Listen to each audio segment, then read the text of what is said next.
معنای گپ گفتاری بد گفتن و گفتم و میگویم بد میکنم خط بگیر بابا خصلتی بد اگو خلصی گپ معنای گپ مکتبی بد آدمی بدتر میکنه خم یعنی بگی تو قب جوابی بد جوانی بد شد بد شدم باز یعنی بودن ما بدنک بد بار یعنی مهنتی ما بدتی بکار یعنی مقصدی ما نبو رنج و عذاب کی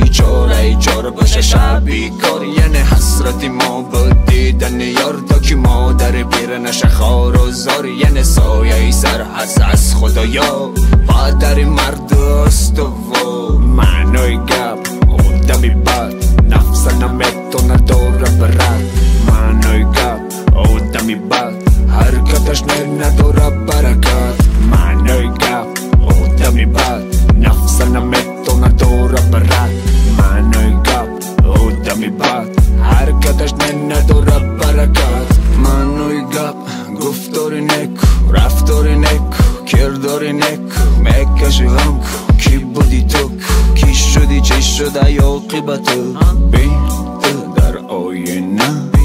چشمات شدن خیره در سایه زندگی پارا پارت میبینم بین تو در آینه عاقبت باینه سل متر کفانی اگه تن مناسب ببینه یعنی بکس دخصی مزار یعنی گردو بشمون نسته یار اگو کی میکنه دک بیدار خدا دکو نگه دار معنای گپ آدمی بد نفس نمیتونه دوره برد معنای گپ آدمی بد حرکتش نداره برکت معنای گپ آدمی بد نفس نمیتونه دوره برد معنای گپ آدمی بد حرکتش نداره برکت معنای گپ یعنی گوش کر زیاد ادب و داب معنویات شخصیتت تمنن دیگه شانس داری خونت بگم میا کنورت و قوغت زندگی میگیره بوز همه وای میشه درس دادم بس یعنی شبی بد روزی